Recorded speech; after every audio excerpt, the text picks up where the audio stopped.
everyone, Mrs. Bennett here. I'm going to share one of my favourite stories with you today. It's called Quesnoy, the story of the town New Zealand saved. It's written by Glyn Harper and illustrated by Jenny Cooper. This is a very special book to me, and I'll tell you why at the end. So for now, I hope you enjoy listening to the story of Quesnoy. I live in the town of Quesnoy in northern France. Its name is pronounced Le Quesnoy. Le Quesnoy was built as a powerful fort. It has thick, low walls to protect it. These are called ramparts. The town is surrounded by ditches filled with water. These ditches are there to stop people tunneling under the wall. The town is on high ground above two rivers. Le Quesnoy has a very important connection with New Zealand. This started at the end of the First World War in 1918. The connection has continued to this day. I was about 5 or 6 years old when the Germans came. This was at the start of the war in 1914. All the young men of our town had been called up to defend France and fight the Germans. We were expecting a big victory and the war to end quickly. We were so wrong. Just weeks after our young men left for the war, the Germans arrived. We were very frightened. It was a terrible time for us. The Germans took anything they wanted. They sent most of the fit young men to Germany. We did not see them again for many years. Anyone who complained was thrown in jail. There was very little food too, and the Germans took most of what we had. I remember that I was always hungry. This lasted for 4 long years. At the end of that 4th year, we would hear the war getting closer and closer to Le Quesnoy. We hoped that one day soon our town would be free.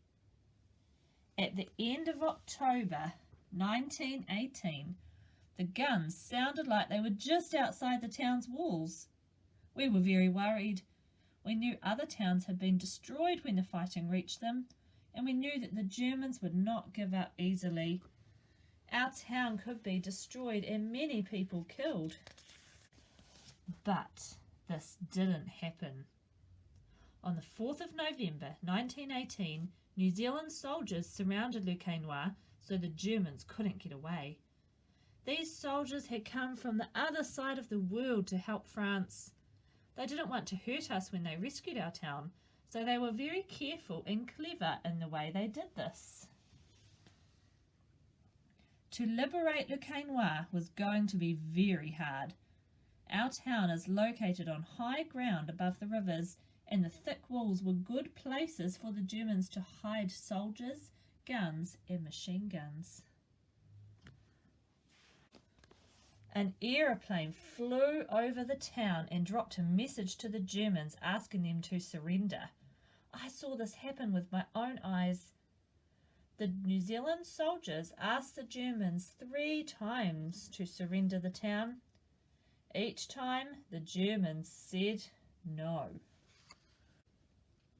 The New Zealand soldiers knew they were going to have a hard fight if their soldiers were going to rescue Le Quesnoy. They used their big guns, but only on the walls where the Germans were and on the islands in the moat. When we heard the sound of their guns crashing into the ramparts, we thought our town was going to be destroyed. We were so scared that we all hid in the cellars of our houses. But no shells landed on the town. The New Zealand soldiers then fired smoke and burning oil onto the town walls. The burning oil drums were really terrible because a big sheet of flame would erupt skywards as they were fired. Then there would be a loud whooshing noise as the drums descended and burst into flames on the ramparts. This created so much smoke that the Germans couldn't see what was happening. It really scared them too. The New Zealanders also used lots of machine guns to fire at the German defenders hiding on the wall. Many times the New Zealand soldiers tried to sneak into the town, but the Germans always stopped them. Then a miracle happened. Some soldiers reached the inner ramparts without being seen. They used a ladder to climb up the last wall into town. The first man up the ladder was a young officer called Leslie Averill. When he reached the top of the wall, Lieutenant Averill saw some Germans hiding in the bushes.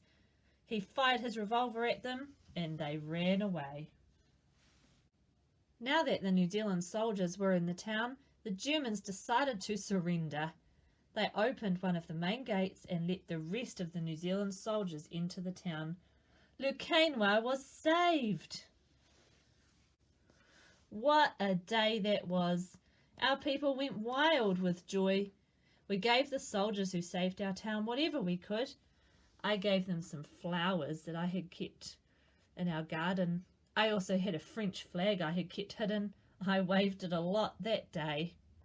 Other people gave the soldiers cakes, apples, wine and bread, even though we had very little food for ourselves. We were so happy. Later though, we were sad too, because many New Zealand soldiers had been killed or hurt to liberate our town. We promised to never forget those people who had come from so far to free us. And we never will. So, I hope you enjoyed hearing the story of Lucainwa. Like I said at the beginning, this is an important story for me and it's quite special because Mr. Bennett and I have actually been to Lucainwa. We saw the place where Lieutenant Averill climbed the ladder and fired his revolver at the Germans hiding in the bushes. There are lots and lots of street names that are named after certain places or people from New Zealand. At the end of this video, I'll put some photos on of our trip to show you. So this first photo is me standing outside the town looking over the walls and the ramparts. In the background you can see the moat. This next photo shows a street sign of a street named after Lieutenant Averill, who was the first man to climb up the ladder over the walls. In this picture, you can see me and Mr. Bennett standing on New Zealand Avenue, which is what those French words translate into. To honour the New Zealand soldiers who saved their town, Lucainwa named a lot of streets after New Zealand or different people and places, as I've mentioned before. And here's Mr. Bennett standing at the entrance to the tunnel and the sign that will lead us to the New Zealand Memorial of Lucainwa. These next two photos show the exact location where Lieutenant Averill and his men scaled the wall with their ladder. You can see inserted into the wall is the memorial showing a picture of the exact moment that they did this. Remember in the story, once Lieutenant Averill popped up onto the wall, he fired his revolver to make the Germans run away, and shortly after that they had liberated the town. You might be able to see in the memorial that the message is written in both English and French. This is to signify the special connection that France has with New Zealand that has continued right to this day. In the Lucainwa book as well, there is a map of the town. This map can show you where the ramparts are and where the moat is and the river. All those old walls are still there in the town, and it's quite an amazing sight to walk around the town and see it. That town has not changed in over 100 years. If you ever get the chance to go to France, go to Lucainwa. It's a really, really special town. I hope you enjoyed hearing all about the town that New Zealand saved. Goodbye until next time.